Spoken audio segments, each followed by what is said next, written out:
Olá, turma, tudo bem com vocês? Eu sou a professora Juliana e vamos às nossas aulas de língua portuguesa. Vamos trabalhar sobre peças de teatro. O que acontece em uma peça de teatro? Vamos ver aqui no nosso livro a página de abertura de uma maneira geral. O que nós vamos ver neste capítulo? Neste capítulo, você vai conhecer o texto dramático e os elementos necessários para a montagem de um espetáculo teatral. Além disso, vai analisar os tipos de discurso, ou seja, as formas de apresentar as falas ou os pensamentos dos personagens em um texto. Então, olha lá, observa essa imagem.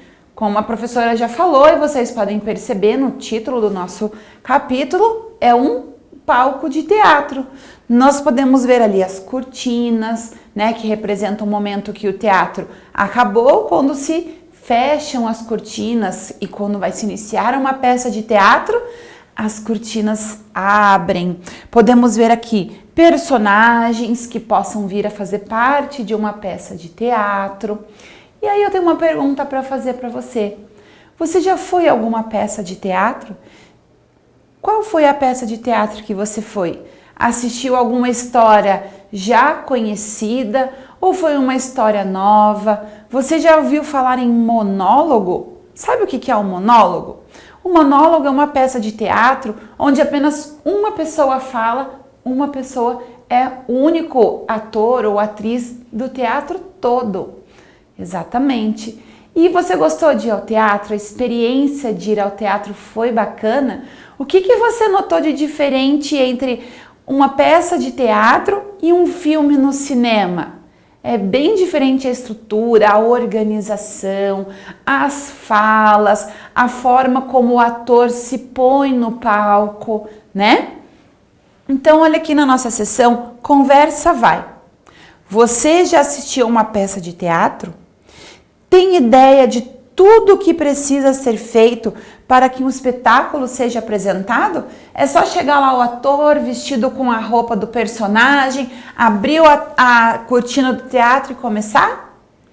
E a iluminação? Aquelas luzes, as cores que coloca lá fazendo às vezes uma cena de suspense ou uma cena mais divertida. E a música ambiente no teatro, que tem o som, às vezes imitando o barulho da chuva, quando quer representar uma cena, quando quer representar uma cena de muita alegria, coloca uma música divertida. As pessoas que trabalham em torno daquela peça de teatro, tem o diretor, que é quem faz o quê? Que está dirigindo aquela peça, orientando, organizando. Várias pessoas estão o quê? Envolvidos na produção de uma peça de teatro. Vocês sabiam disso? Então vamos lá. O que você acha necessário para uma montagem teatral? Então, de acordo com o que eu já conversei aqui com vocês, falamos um pouquinho o que mais vocês acham que é preciso fazer para que monte uma peça de teatro, para que aconteça uma peça de teatro. O que mais é necessário? O teatro, como nós vimos e nós iremos trabalhar sobre o texto dramático, que envolve o quê? Encenação, representação, a entonação das falas. Sobre isso, vamos ver aqui um pouquinho que eu trouxe para vocês algumas definições sobre a nossa literatura. Então veja aqui, que a literatura é uma manifestação artística difícil de ser conceituada, ou seja, como que eu vou definir o que é a literatura? Os textos literários, vocês já ouviram falar, né? Com toda certeza. São aqueles textos de narrativa, contos, estão relacionados à literatura. Então, olha lá, para nos ajudar a entender melhor a literatura, Aristóteles, em sua Arte Poética, definiu aquilo que chamamos de gêneros literários. Você já ouviu falar em Aristóteles? Sabe quem ele é? Se não sabe, procura aí na internet uma imagem do Aristóteles. e ele nos ajudou definindo os gêneros literários, ou seja, os tipos de texto que existem na literatura. Portanto, é interessante observar que a história da teoria dos gêneros pode ser contada a partir da antiguidade greco-romana, ou seja, muitos anos atrás já se pode contar um pouquinho dessa história.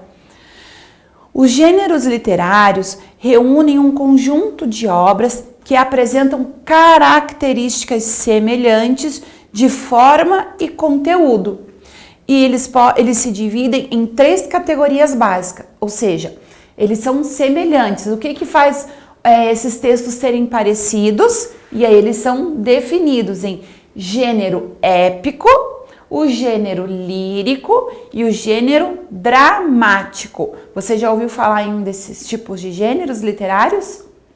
Então, nós vamos falar um pouquinho no decorrer dos nossos estudos, ok? Continuando aqui. Atualmente, os textos literários são organizados em 3 gêneros.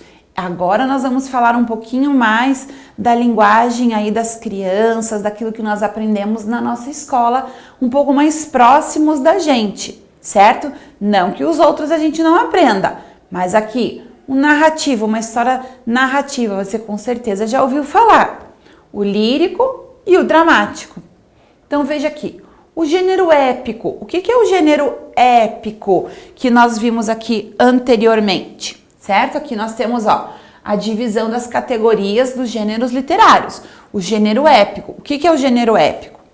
Há a presença de um narrador responsável por contar uma história na qual os personagens atuam em um determinado espaço e tempo. O que nós podemos incluir na categoria do gênero épico? Fábula, com certeza vocês conhecem, novela também, conto, crônica, romance e entre outros, certo? Então, o gênero épico é quando tem aquele narrador, aquele que está contando a história e os personagens participam dessa história e eles têm um cenário, ou seja, um espaço e um tempo, certo? O gênero lírico expressam sentimentos e emoções, são permeados pela função poética da linguagem. Há a predominância de pronomes e verbos na primeira pessoa. O que quer dizer isso? Quando eu falo, comi, dancei, cantei, pulei, brinquei, só for na primeira pessoa, eu falo, certo? Além da exploração da musicalidade das palavras. Então, normalmente usam rimas e um exemplo é o soneto, ok? E por fim aqui, o gênero dramático. Quando a gente ouve essa palavra, a gente pensa logo em drama, encenação. Então, vamos ver aqui. São próprios para a representação e apreendem a obra literária em verso ou prosa, responsáveis na encenação teatral. E é sobre isso que nós vamos falar no decorrer dos nossos estudos. A voz narrativa está entregue a personagens, atores que contam uma história por meio de diálogos, ou seja, conversas ou monólogos. Lembra que a professora falou que existem muitas peças de teatro que são monólogos, ou seja, um único ator que participa fazendo todas as falas e contando a história. E alguns exemplos de gênero dramático: comédia, tragédia. Então, nós estamos agora falando sobre peças de teatro, então nós vamos falar principalmente com relação ao gênero dramático, certo? Então, se você nunca foi a um teatro ou nunca assistiu a uma peça de teatro, viaje por esse mundo pela internet. Você pode buscar informações, conhecer teatros municipais conhecidos pelo nosso país, como, por exemplo, o Teatro Municipal de São Paulo, temos no Rio de Janeiro, no Amazonas, certo? Então, pessoal, fica aí uma sugestão para vocês viajarem por esse mundo. E continuaremos a nossa aula em breve. Cuidem-se, turma. Tchau, tchau.